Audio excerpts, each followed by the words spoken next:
हमेशा पॉजिटिव रहें और हमेशा दूसरों के लिए अच्छा सोचें। अगर किसी के लिए कुछ नहीं कर सकते तो उसके लिए कुछ गलत भी ना करें।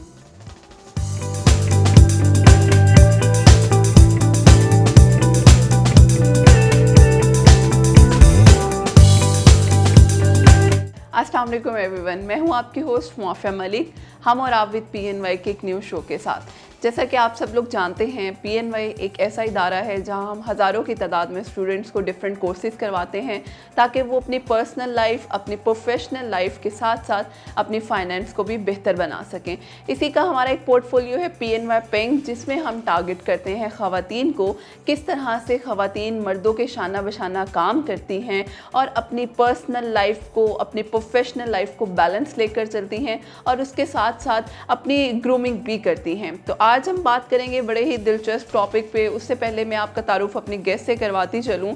हमारे साथ जो गेस्ट मौजूद हैं, एडवोकेट मरियम चौधरी साहिबा मौजूद हैं, जो कि लेक्चरार भी हैं, एजुकेशनिस्ट भी हैं और ऑथर भी हैं। हम इनसे जानेंगे कि लाइफ में इतनी डाइवर्सिटी में इतनी सारी चीज़ों को ये कैसे लेकर चल रही हैं और बहुत ही अहम मौजू पे इनसे हम बात भी करेंगे। सबसे पहले हम वेलकम करते हैं मिस को अपने शो में। अस्सलाम वालेकुम मिस, कैसी हैं आप?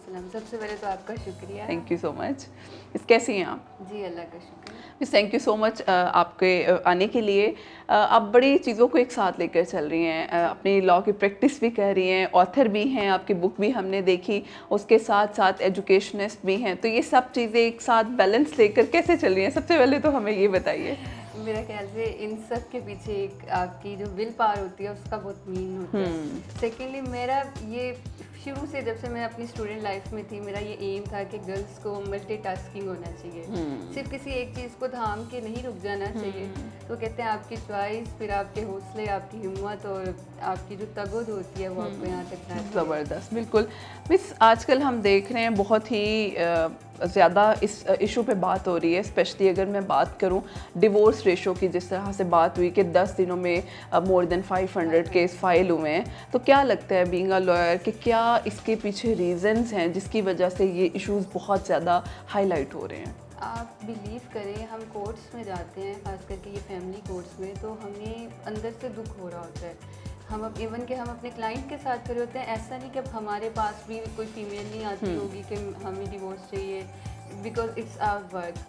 लेकिन इसमें क्या है, मैंने ये जो सारा एनालिसिस किया है, इस पर मुझे लगता है कि हमारी तालीम तो बहुत आम हो गई है, लेकिन उसके साथ तरबियत लो होती जा रही है। हमारी माएँ हमें ये तो बता रही हैं हमारे सूट के साथ मैचिंग दुपट्टा कौन सा है या मैचिंग शू कौन से पहने, लेकिन हमें ये नहीं बता रही कि बेटा how to tackle with a thing, आप अपने स्पाउस के साथ किस तरह बिहेव करो, अगर कोई झगड़ा हुआ है तो उस पर आपको क्या करना है। तो ये जो गाइडलाइन है उसकी कमी है मुझे और ये हमारे माशरे में सबसे बड़ी चीज़ ये आ जाती है कि हम डिवोर्स का सारा जो इसका कह लें आपके क्रेडिट है वो हस्बैंड को देते हैं। हम हमेशा मेल को कह रहे होते हैं, जबकि मेरा ख्याल है कि दोनों 50-50 कसूरवार होते हैं। हमारा लॉ भी हमें यही कहता है कि सबसे पहले आप आर्बिट्रेशन काउंसिल हमारे बाकायदा बने हुए हैं, उसमें सुलह की तरफ ही जाते हैं, सेटलमेंट्स की तरफ जाते हैं।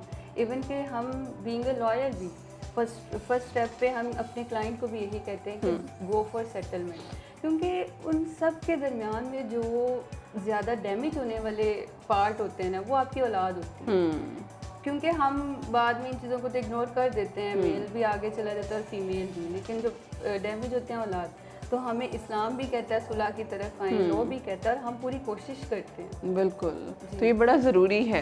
अच्छा, फिर मिस हम इस चीज़ों को ओवरकम किस तरह से कर सकते हैं कि अगर हम इन रेशोज़ को रोकना चाहते हैं? जिस तरह अब आप देखें कुछ दिनों में ही ये इतने केस हमने देखे हैं कि वो हुए हैं, तो इसको हम कम किस तरह से कर सकते हैं? बेसिक हमें काम करने की कहाँ ज़रूरत है? मुझे लगता है कि हमारे माशरे में बुक रीडिंग कम हो गई है। मोराल से रिलेवेंट हमें कोई टीचिंग्स नहीं मिल रही। इखलाकियात क्या है हमें नहीं बताया जा रहा। मेरा ख्याल से जब लड़कियों की शादियां करते हैं और लड़कों की भी, दोनों को ये ज़रूरी है कि उन्हें ये गाइड किया जाए और उन्हें ये कहा जाए कि बेटा मतलब आप ये रीडिंग करो, अपनी लाइफ में इस तरह आपने चलना है साथ। हम दूसरी चीज़ों पे फोकस करते हैं जो जिनकी कोई वर्थ नहीं होती।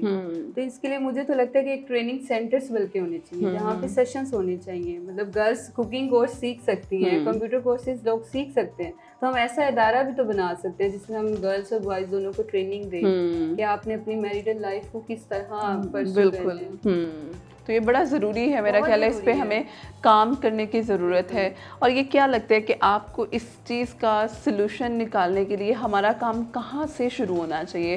फैमिली से होना चाहिए, पेरेंट्स की ग्रूमिंग से होना चाहिए, किस चीज़ से हम इस एलिमेंट को ज़रा मिनिमाइज़ कर सकते हैं? बिल्कुल, मैं देखिए हर इंसान की जो रूट है वो उसकी फैमिली है। हम फैमिली से आ रहे हैं, हमारा फैमिली का बैकग्राउंड, हमारे फैमिली रिलेशंस, हमारा फैमिली में उठना बैठना, ये सब चीज़ें मायने रखती हैं। तो पेरेंट्स, मुझे लगता है इससे पहले पेरेंट्स को पता होना चाहिए। पेरेंट्स, जितना पेरेंट्स को अपनी औलाद का पता होता है उतना किसी को नहीं पता होता। माँ बाप को पता है हमारी बेटी किस नेचर की है, हमारा बेटा किस नेचर का है। तो उनके नेचर के अकॉर्डिंगली उनको आपको नसीहत करो, गाइड करो, उनका साथ दो।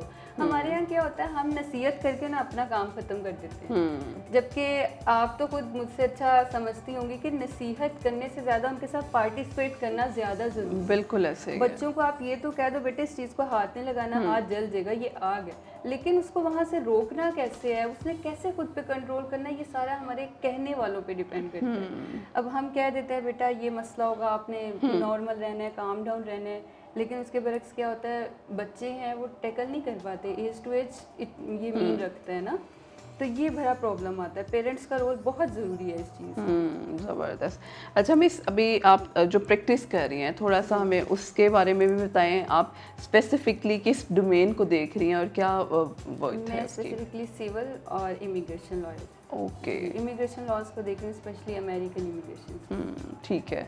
तो उसमें क्या होता है कि थोड़ा सा हमें उसके बारे में बताएं कि आप किस तरह के क्लाइंट्स को डील करती हैं और क्या issues sometimes being a female, specially मैं अगर बात करूं, ये काम बड़ा वो एक डिफ़िकल्ट होता है कि हज़ारों मर्दों के दरमियान एक स्पेशली फ़ीमेल का जाके अपने उस प्रॉपरली, बेशक सिविल केसेस को ही आप देख रही हैं, उसमें मुश्किलात आती हैं, तो फिर किस तरह से टैकल करती हैं आप? अच्छा, ऐसा अगर मैं मुश्किलात की बात करूँ तो वो कहते हैं ना कि वो एक चीज़ बनने का वक्त निकल गया है, तो वो मुश्किलात का दौर तो एक तरह से निकल चुके हैं। लेकिन ऐसा नहीं है कि इसमें मुश्किलात नहीं आई, मुश्किलात बहुत आई और बड़ी सपोर्ट के साथ चीज़ों को साथ लेके जाते गए और सीखते गए।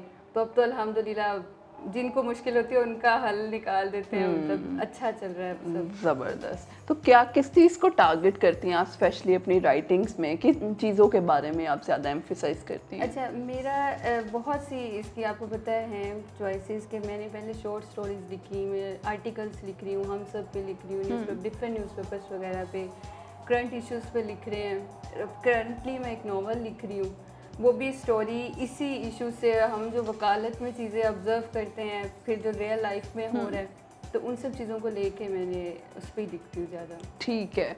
तो अभी ये जो हम बुक देख रहे थे आपकी, इस बुक के बारे में हमें थोड़ा सा बताएं कि आपने ये एक सफ़रनामा लिखा है, इसमें आपने किस चीज़ को ज़्यादा वो किया है, क्या इसका आपका मोटिव था? अच्छा, ये सफ़रनामा सवात वैली पे लिखा गया ओके। और ये मेरी ज़िंदगी का पहला सफ़रनामा है।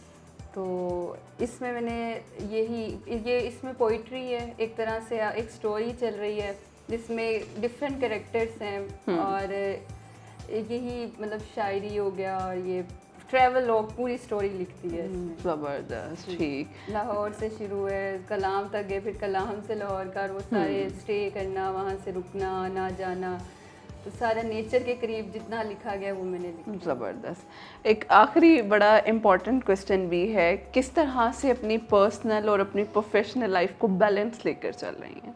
जी, बड़ा अच्छा सवाल किया आपने। मैं दरअसल मेरा ख्याल से आपको बड़ा बहादुर बन के चलना पड़ता है। पर्सनल लाइफ और प्रोफेशनल लाइफ को, बीइंग अ गर्ल, हर्डल्स आती हैं, लेकिन these things are part of life. मैं बन के हर लड़की को ये कहूँगी कि अपने लिए खड़ा होना चाहिए, जहाँ मुश्किलात आए उनका बड़ी पॉजिटिवली सॉल्यूशन निकालने चाहिए, लेकिन लड़ाई झगड़ों से बच के।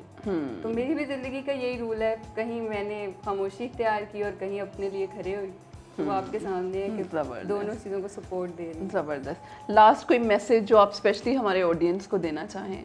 मैं सिर्फ यही कहूँगी कि हमेशा पॉजिटिव रहें और हमेशा दूसरों के लिए अच्छा सोचें। अगर किसी के लिए कुछ नहीं कर सकते तो उसके लिए कुछ गलत भी ना करें। थैंक यू सो मच, बहुत अच्छा लगा। एक डिफरेंट डाइवर्सिटी में आप काम कर रही हैं, और बीइंग अ गर्ल अगर हम भी कुछ करना चाहते हैं, मल्टीटास्किंग ही क्यों ना हो, अगर आपके अंदर वो स्पार्क है, वो पावर है, तो आप उसको बहुत अच्छे तरीके से एग्जीक्यूट भी कर सकते हैं। इंशाल्लाह फिर हाजिर होंगे एक न्यू सेशन के साथ। हमें इजाज़त दीजिए। अल्लाह।